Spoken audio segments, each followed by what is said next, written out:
નમસ્કાર મિત્રો,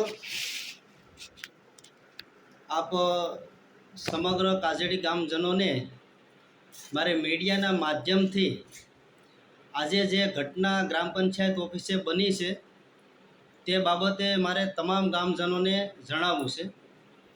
આપણા ગામની અંદર કોળી સમાજ અને દલિત સમાજ બંને સમાજ હળીમળીને વર્ષોથી રહીએ છે અને કોઈ પણ લોકોને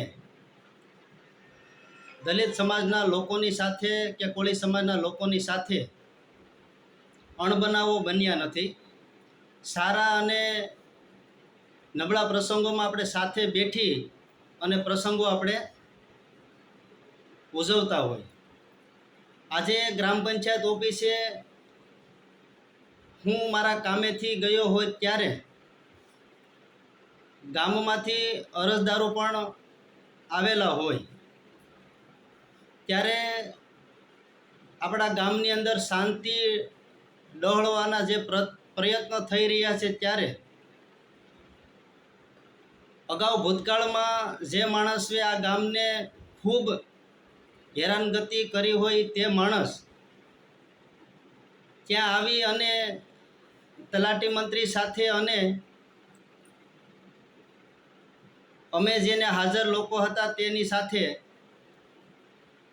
શૂટિંગ ચાલુ કરી અને મને અને મારા પરિવારને ટાર્ગેટ કરી અને એટ્રોસિટી જેવા ગુનામાં આ લોકો ફસાવવા માટે કોઈ પણ પ્રશ્ન કર્યા વગર શૂટિંગ ચાલુ કરી અને જે આપણા ગામની અંદર અગાઉ ભૂતપૂર્વ સરપંચ ઉપર પોતાના સગા મિત્રને બાપાને મેળિયેથી પછાડી અને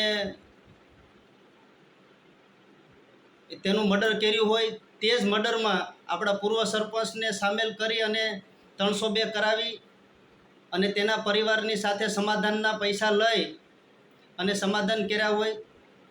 ત્યાર પછી અમારી સામે જે લડેલા ઉમેદવાર તેની ઉપર પણ એટ્રોસિટી કરેલી। આપણા ગામના બાંભણિયા બારિયાભાઈ કરીને હતા તેની પણ એટ્રોસિટી એની ઉપર પણ કરેલી।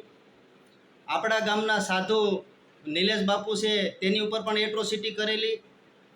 બીજા જ આપણા ગામના એક સારા અને નિષ્ઠાવાન જે માણસ હતા તેની માથે પણ એટ્રોસિટી અને 307 કરેલી, તેને પણ 14 મહિના જેલમાં રખાવેલા।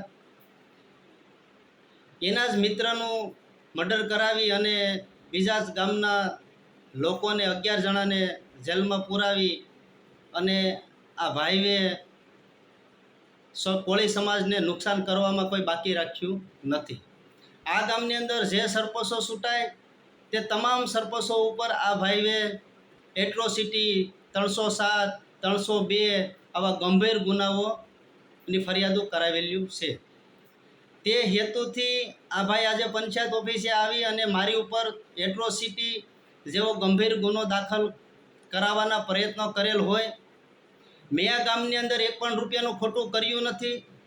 આ ગામની અંદર ઉના તાલુકામાં સૌથી વધારે કામો કરેલા છે। રોડ રસ્તા પાણીથી લઈ અને કરોડો રૂપિયાના કામ કરેલા છે। મેટલ રોડ બનાવેલા છે। નાનામાં નાના માણસ આવ્યો હોય તો એને સારી રીતે માર્ગદર્શન આપી અને એનું કામ કરેલું છે। એક પણ અરજદારને કોઈ દી કાંઈ પણ ધક્કો નથી કરાવેલો। મારા ફરજના ભાગરૂપે જે કાંઈ કામ કરેલું કરવાનું આવતું હોય તે તમામ કામ કરી દીધેલા છે।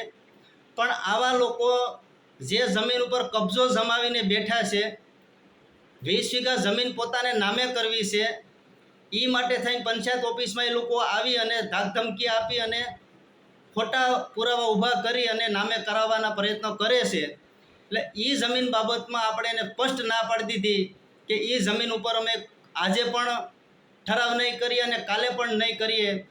આવા મારા પરિવારના સભ્યો દ્વારા પણ અમે નક્કી કરેલું હોય કે આના માટે થઈને જેલમાં જવું પડે તો જેલમાં જઈશું, પણ ગામની જે મિલકત છે એ અમે એને નામે કરી દઈશું નહીં। એ જમીન માટે એ લોકોએ અમારી ઉપર કરવામાં કંઈ બાકી નથી રાખ્યું। એટલે ગામજનોને કહેવું છે કે આવા લોકોને જે લોકો સાથે લઈને ચાલે છે એને પણ જે અમારી ઉપર આ લોકો કરવા માગે છે ભવિષ્યમાં એને પણ એના માટે તૈયારીઓ રાખવાની રહેશે। એટલે આવા લોકો ખોટી રીતે મને બદનામ કરી, મારા પરિવારને બદનામ કરી અને વિડીયો વાયરલ કરે છે, પોતાના સ્વાર્થ માટે વાયરલ કરે છે અને પોતાની જમીન 20 વીઘા નામે કરવા માટે થઈ અને અમને આવા કેસોમાં સંડવી અને પછી સમાધાનના ભાગરૂપે સાઇન કરી અને ઠરાવ લઈ લે એવા પ્રયત્નો કરે છે. એટલા માટે થઈને આવું કર્યું છે. આ હાચી વાસ્તવિકતા, અને આમાં કાંઈ પણ ખોટું હોય તો મારું જાહેર જીવન છોડી દે. પંચાયતમાં આવ્યા પછી 10 વર્ષની અંદર 1 પણ રૂપિયાનો ભ્રષ્ટાચાર કર્યો હોય અને કોઈ 1 રૂપિયો ભ્રષ્ટાચાર સાબિત કરી દે તો હું જાહેર જીવન છોડી દઈશ, પણ મારા ગામને નુકસાન થાય એવું એક પણ હું કામ કરીશ નહીં.